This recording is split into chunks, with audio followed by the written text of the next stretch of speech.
What's going on, duelists? It's your boy Nick, bringing you the updates to my LIBROMANCER MIKANKO deck profile for post Battles of Legend, Monstorous Revenge. Now, for those of you who are familiar with my channel, you would know that I uploaded this deck initially about a little over a month ago at this point. This is pre-ban list.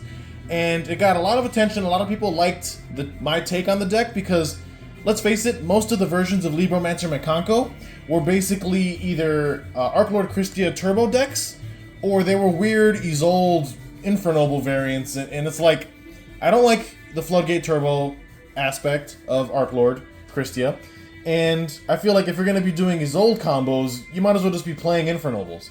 Like, why are you even bothering with LIBROMANCER at this point? So, my version of the deck focused on the fact that LIBROMANCER Fire is a Cybers type monster, and it was a more Link-focused build that used a lot of the new support out of Cyberstorm Access, in the form of, just really generic Cybers cards and ritual support in general. So, I finally have the update for this deck for you guys on the channel today. Ever since the ban list dropped, I've been hard at work at trying to make this deck a lot better, and there was a card that was released in Battles of Legend, Monstorous Revenge, that gave this deck a huge boost. Now, what that card is, we'll get to it when we get into the profile, but for those of you that are new to the channel, welcome. My name's Nick. We do Yu-Gi-Oh! Content mainly focused around rogue and casual decks alike. If those are things that you are interested in, I highly encourage that you subscribe to the channel. We just hit the 900 subscriber benchmark. I can't express my gratitude enough for all of my supporters, but we are working our way to 1,000 subs, and I need your help to get there. So if you're watching this video right now and you like LIBROMANCER or like MIKANKO, smash the like button, subscribe to the channel, and leave a comment down below on what you guys think of my update to this deck post Battles of Legend. So with that out of the way, we're gonna hop right in to the profile, and you know how we do on the channel here, we always start off with the monsters first. So we are also, this deck is a 41 card list, very streamlined and very consistent, but we're starting off with a playset of LIBROMANCER Fire, pretty much the best LIBROMANCER monster in the entire theme.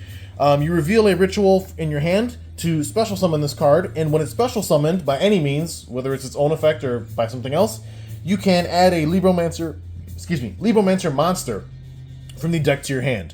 So this card is a definite 3 of, and the fact that it is a Cybers type is extremely cool. So we max out on a playset of that. Following that, we play a playset of LIBROMANCER Geek Boy, probably the second best card in my opinion. Now, Geek Boy is a level 3 wind psychic monster. Again, same summoning condition as Fire. You just reveal any ritual in hand and special summon the Geek Boy. And then if Geek Boy is special summoned, whether that's by his own effect or by some other means, you can add a LIBROMANCER spell from the deck to your hand. So obviously you want to max out on both of those cards because they're very crucial to the strategy overall.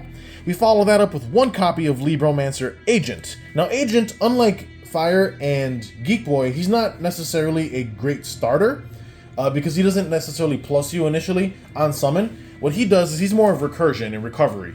He takes a LIBROMANCER card in the graveyard and adds it back to your hand. However, if it was a LIBROMANCER spell or trap that you added, you have to take a card from your hand and place it on the bottom of the deck. Otherwise, if it was a monster, it's a free add back. So this card isn't really a starter. It's more of a, like I said, for recovery and follow-up plays. But it is the largest stat-wise of all the non-ritual LIBROMANCERs, and it has the same summoning condition where you just reveal any ritual in your hand to then special out the agent. So we just play 1 copy of him is all you need, no more than that. Moving on to the MIKANKO package in the deck. We are just playing 1 Nini the Mirror MIKANKO, followed by 1 Hare the Sword MIKANKO. These are the only 2 MIKANKOs that we play. I know that there's the Wind Psychic one, Fury, but we are no longer running her, only because I really wanted to streamline this deck and make it as consistent as possible. And I felt that, in my original 1.0 version, I guess you could say, there was a lot of, fluff. There's a lot of cards that just didn't really do much when you opened them. These 2 cards, however, are incredibly powerful. So they both share the same ability where while they're equipped with an equip card, any damage that we take from battles involving them, the opponent takes instead. Also, they cannot be destroyed by battle while they're equipped with equip cards, which makes them very annoying to deal with.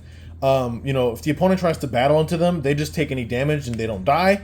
And then if we're on the offense, we can just crash these or kamikaze them into the opponent's monsters, and they take all the damage. It's kind of hilarious, honestly. They both have unique effects, however. Hare, while she's equipped with an equip card, or when she's equipped, you can add a Mikanko equip spell from the deck to your hand.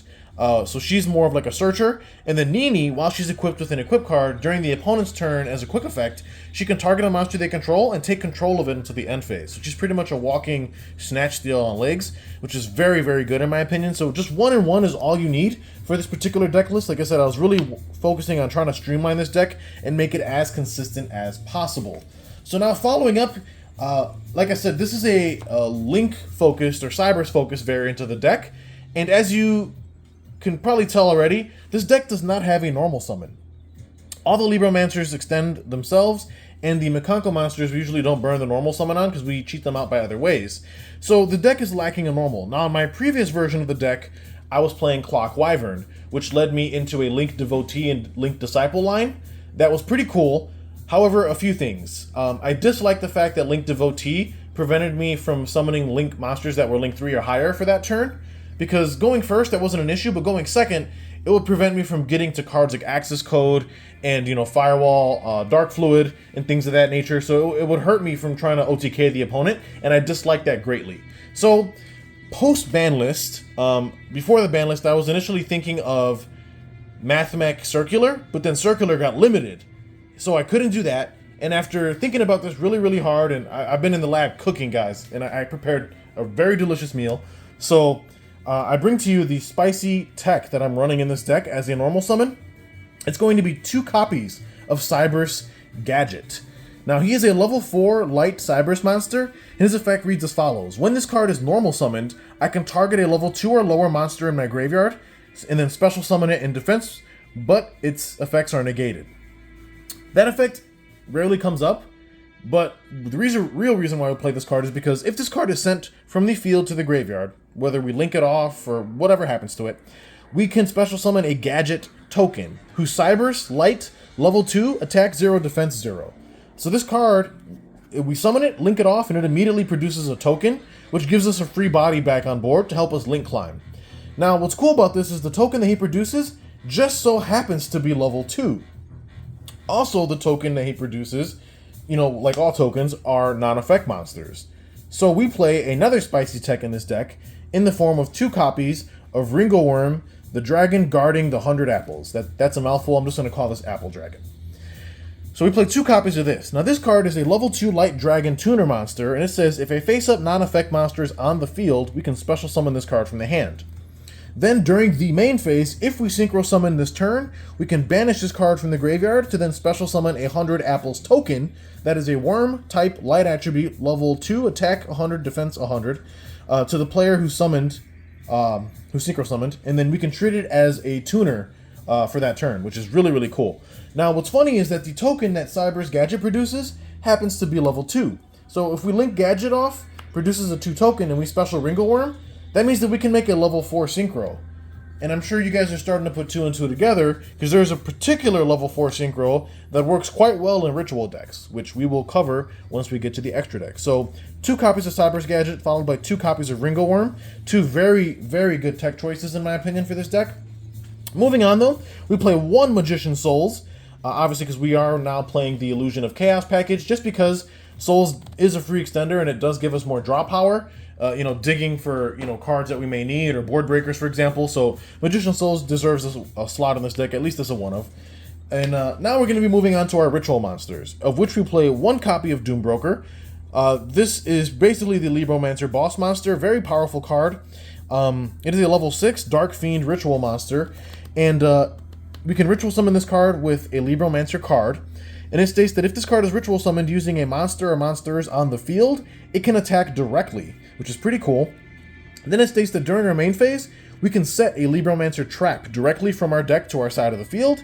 And if that wasn't enough, when this card inflicts battle damage to the opponent, we can target a face-up monster they control, shuffle that monster into the deck. So overall, a great card. You want to summon this going second, you want to summon this going first. It just does everything you need, and all you need is just 1 copy of it. No more than that. and like I said, 1 is plenty. We still play the Cyber Sage package out of Cyberstorm Access. You may have seen this particular card in my 1.0 version of the deck that I uploaded about a month ago. This card is still incredibly powerful. It's a Cyber's Ritual Tuner, and she just has a slew of beneficial effects. You know, she allows us to fusion summon by banishing material from, you know, our graveyard, and when she is sent to the graveyard for synchro material, she can target a Cyber's monster or a ritual spell in our graveyard and add it to our hand. So this card basically gives us full combo. It's quite insane. Moving on though, we played 2 copies of Ohime the Manifested Mikanko. Very powerful ritual monster. She has also a slew of effects, just like the main deck Mikankos. How the Mikankos, the main deck ones, when they're equipped, they can't be destroyed by battle, and any battle damage they inflict is the opponent takes. She has that clause built in without needing an equip spell. So as long as you have Ohime, she always cannot be destroyed by battle, and you know, any damage that would I would take, the opponent does.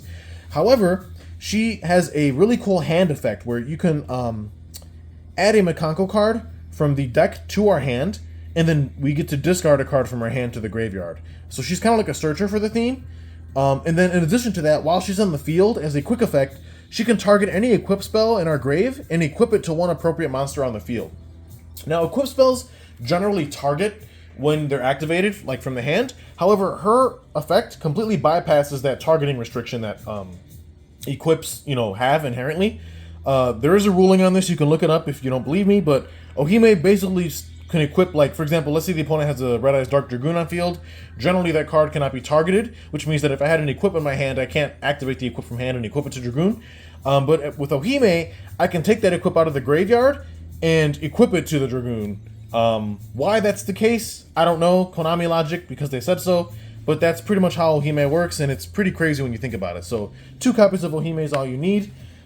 Moving on to the remaining rituals we run is just 2 copies of Illusion of Chaos, again, for the Magician's Souls package. This is just a ritual that we can reveal for our Libromancers, and then we can use this card to add Magician's Souls from deck to hand, and then take any card in our hand and place it on top of the deck, which is really, really cool. So just 2 copies of Illusion. Then to round out the monsters, in the main deck, we play 2 Kaijus, specifically Jizukiru. Why? Because he is the biggest statted one in terms of attack. We can Kaiju our opponent and then use our Mikankos to just crash into this, and the opponent takes all the damage. So that's pretty self-explanatory, obviously, and obviously Kaijus are just good for board breaking in general. So that rounds out the monster lineup. Again, this is a 41 card list. Now we're going to dive into the spell cards, of which we are playing 2 copies of Libromancer First Appearance, which is their field spell, and 1 copy of Libromancer Origin Story. Now, we'll talk about First Appearance first. This field spell is very unique because on activation, it lets you add a Libromancer monster from the deck to your hand with a different name than the cards we control. So it's pretty much a searcher for the theme, which is very strong. However, this spell, despite it being a field spell, it's also effectively their ritual spell, because during the main phase, we get to ritual summon a Libromancer ritual monster from our hand by tributing monsters from our hand or field whose total levels equal or exceed its level. And that ritual summon effect is not once per turn. So that's how we actually summon out our Doombrokers, is through the effect of the field spell, which I think is very cool. Moving on though to Origin Story, it's a new card that they recently got out of Cyberstorm Access, and this card, when it's activated, allows us to set a Libromancer spell or trap directly from our deck, except a copy of itself. Then Libromancer monsters, ritual monsters we control, gain attack equal to their own level times 100, and if we ritual summon a monster, we can target a spell or trap the opponent controls and destroy it. So overall, these spells are very, very strong, all of which are searchable by Libromancer Geek Boy, which makes Geek Boy very good. And it turns him into like a 1-card combo, basically, because you can go like Geek Boy, search for the field spell activate, search for fire, fire special, fire search a ritual, and then you have your whole engine rolling pretty much off of that. Moving on though, we're on 2 copies of Mikanko Water Arabesque. I debated on playing 3 of this, but since they're only main decking the 2 Libromancer monsters, or I'm sorry, the 2 Mikanko monsters, I felt that playing 3 just wasn't required. But what this does, it's a very cool equip. So the equip monster cannot be destroyed by card effects. Keep in mind that if this is equipped to our Mikankos, not only can they not be killed by battle because they are equipped, but the equip that is attached to them also makes it so they can't be killed by card effects. It just makes them very annoying to remove off the board in general. But that's not all it does. It states that During the main phase, we can special summon a Mikanko monster from our hand or deck with a different original name than the equipped monster, and if we do, equip it with this card, then return the monster this card was previously equipped to the hand. Now, at first glance, that effect doesn't seem that crazy, but it turns into a problem for the opponent when you realize that you can equip this from your hand to an opponent's monster. So going second, this functions as like a pseudo board breaker. You just equip this to one of their monsters, use the effect to special a Mikanko from your deck, and then this becomes equipped to that Mikanko, and the monster that was previously equipped to this card gets bounced back to the hand. So overall, a very, very cool equip spell for the theme. Again, keep in mind it is searchable off of cards like Ohime and cards like Hare. Moving on though, we're on one copy of Mikanko Dance Male Washidori, followed by one Mikanko Reflection Rondo, and to round out the Mikanko support, we play one Great Mikanko Ceremony. So Male Washidori is a newer equip that they recently got. So functions kind of like a Monster Reborn for the theme. While it's in the graveyard, we can special summon a Mikanko from our grave, and then equip this card from the graveyard to it, effectively making this a Monster Reborn. And then it has an additional benefit where at the start of the damage step, or at the end of the damage step, excuse me, if our Mikanko monster battled, we can target a card on the field and return it to the hand. So that's a very neat effect. And then Reflection Rondo can only be equipped to an opponent's monster, but while we control a Mikanko monster, and we have Reflection Rondo equipped to an opponent's card, we take control of that opponent's monster indefinitely. However, neither player can activate the effects of the equipped monster while I control it, but if the Reflection Rondo leaves the field, then the monster that was equipped to this card gets sent to the graveyard, so the opponent doesn't even get the card back. It's pretty insane.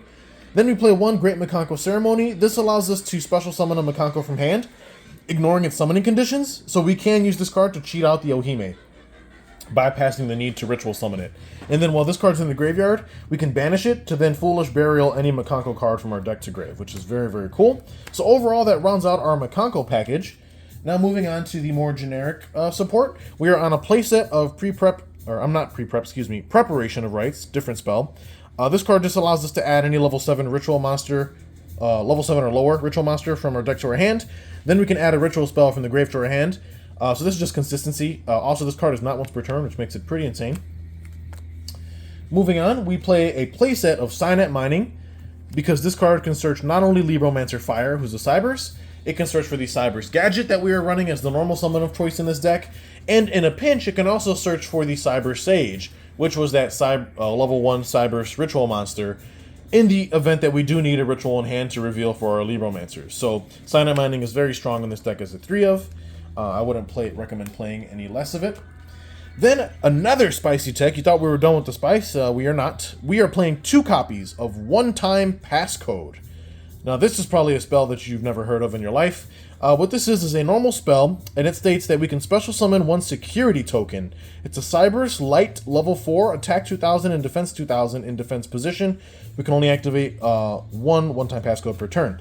So this gives us a free token on board, which again puts a non-effect monster on field, which makes Ringo Worm, the Apple Dragon, live. In addition to also just helping us climb into some Cybers Link 2 monsters like Cyber Switch, for example. So this card has been very, very great in testing, and I'm very happy with the ratio at 2. Then rounding out the spells, 1 Signet Ritual. Pretty self-explanatory. This lets us ritual summon any Cybers Ritual, which pretty much all we're going to be using this for is to summon out the Cyber Sage. And we can search both Cyber Sage and this card through Cyber Switch.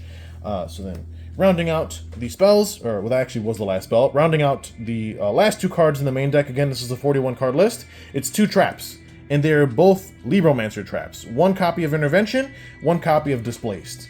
Short summary: Intervention is an Omni Negate and a Monster Reborn all in one. It's very not even a Monster Negate. I'm sorry, it's an Omni Negate and a Monster Reborn all in one. And Displaced is basically another Snatch Steal. Both of these cards can be set by Libromancer Doombroker directly from deck to our side of the board, so they're both very, very strong. So that rounds out the main deck for my update to Libromancer Mikanko post Battles of Legend Monstorous Revenge. Now allow us to dive into the extra deck. Again, keep in mind the main deck was 41 cards. We are playing 1 copy of Cybers Disave Worm. This we can summon off the Cyber Sage, and this helps us synchro climb, basically. And then while this card's in the graveyard and we control a Link 4 Cybers monster, or higher, this is a Spell Trap Negate as well, so 1 copy of that. Then we are playing 1 copy of Herald of the Arclight. If you remember the little combo I was talking about with Cyber's Gadget, how he produces a level 2 token, and Ringleworm happens to be a level 2 tuner, 2 and 2 make 4, and this is the synchro that we can hard make in this deck while link climbing up to our bigger bosses. And when this goes to grave, obviously, it lets us search for a ritual monster, which just adds a huge layer of consistency to the strategy. Then we are playing one copy of Golden Cloud Beast Malong. This is a TCG exclusive synchro that came out of Cyberstorm Access, and while this card can help us synchro climb in other decks, I don't use it for synchro climbing in this deck. It's just a nice card that I can use by synchroing off the Arclight and the token produced by the Ringleworm, or the Apple Dragon. And then when this card is summoned, it can change its level, which we don't care about the level modulation, honestly, because we're never going to synchro with this again. Like, this is not a synchro deck, it's a link deck. But we can use this synchro modulating effect to chain block the search of Herald of the Arclight. So if the opponent does have an Ash, they cannot Ash this, because we'll go chain link 1 Arclight, chain link 2 Malong to modulate its own level, and now Ash kind of just gets cooked. So very, very sneaky, but it works great. I can't wait to show you guys in the combo videos. Moving on though, one Cyber's Quantum Dragon, basically a staple ever since the first version of this deck. While we control a link monster, the opponent cannot target any monsters we control with card effects. Also, they cannot attack anything but this card. At the start of the damage step, if this card battles anything, it spins it to hand, non-target, and this card can attack twice. Very insane monster overall. Now moving on to our links, one copy of Lingaribo. We can make this, with any of our Cyber's monsters like Fire or Cyber's Gadget. Very powerful trap negate. And then brand new out of Battles of Legend, and why I wanted to update this deck, is one copy of Link Decoder. This card is nuts. Basically, if it's sent to the graveyard as material for a Cyber's Link monster that had 2300 or more attack, this card special summons itself back to the board, but banishes it banishes itself when it leaves. This card helps us link climb like no other, and it was the missing piece for this deck that we needed for a long time. And I can't understate how amazing this card is for the strategy overall. Like I said, when I give you guys the combo tutorial, you guys are going to have a heart attack when you see what I've been cooking with. But moving on, we play one Cyber Switch, very powerful Link 2 monster for this deck, just netting us so much advantage. It's a free reborn for a Cybers, and allows us to search for not only Cyber Sage, but Cyanite Ritual as well. One IP Masquerena, just because we can link summon on the opponent's turn into some crazy things. Then we play one copy of Security Dragon, a very nice card, especially for going second to help break boards. We play one Dynamondo, again another generic Link 2 monster that requires, is pseudo ritual support in a way. Then we play one copy of Deco Talker Heat Soul, very, very amazing card, which we make more often now in this version, thanks to the Link Decoder.